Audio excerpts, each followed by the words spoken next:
No espero ni pido que alguien crea en el extraño, aunque siempre relato que me dispongo a escribir.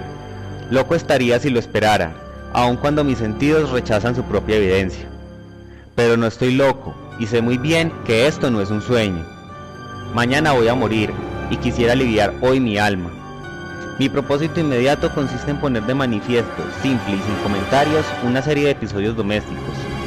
Las consecuencias de esos episodios me han aterrorizado, me han torturado y por fin me han destruido. Pero no intentaré explicarlos. Más adelante, tal vez, aparecerá alguien cuya inteligencia reduzca mis fantasmas a lugares comunes. Una inteligencia más serena, más lógica y mucho menos excitable que la mía.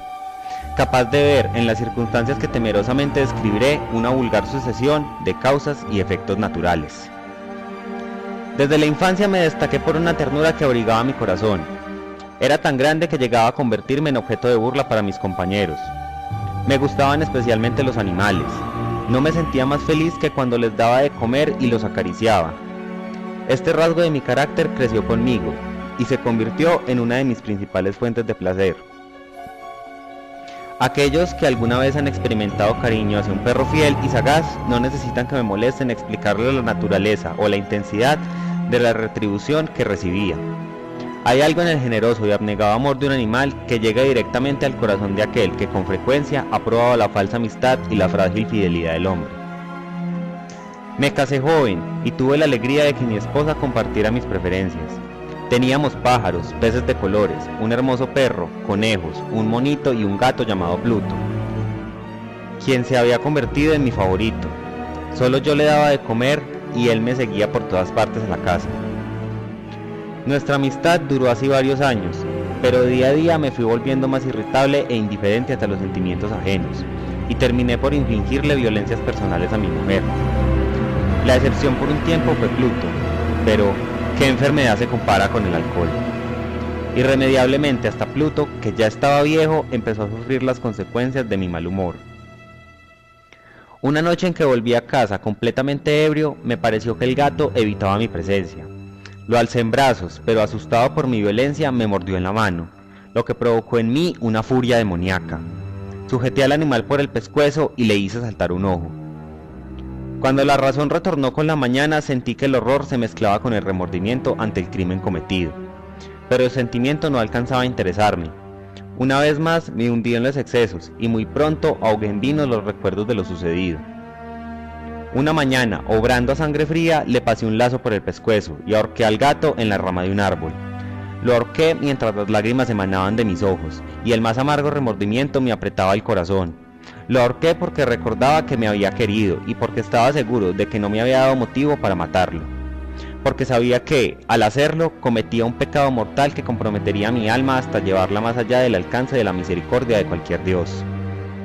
La noche de aquel mismo día en que cometí tan cruel acción, me despertaron gritos de incendio en mi casa, y difícilmente escapamos mi mujer, un sirviente y yo. Todo quedó destruido. Otra noche me hallaba en una taberna medio ebrio, y contemplé a un gato negro. Me aproximé y le toqué con la mano. Era idéntico a Pluto, salvo porque mostraba una mancha blanca que le cubría casi todo el pecho. Cuando me disponía a volver a casa, el animal se vio dispuesto a acompañarme, y yo se lo permití. Cuando estuve en casa se acostumbró de inmediato, y mi mujer a él. Cierto día me encontraba exasperado hasta la locura, y decidí desquitarme con el animal. Alcé un cuchillo y olvidando los temores que hasta ese día me lo habían impedido, me propuse clavarlo en el animal. Pero la mano de mi mujer me detuvo, motivo por el cual una rabia más que demoníaca se apoderó de mí. Me zafé de su brazo y le hundí el cuchillo en la cabeza.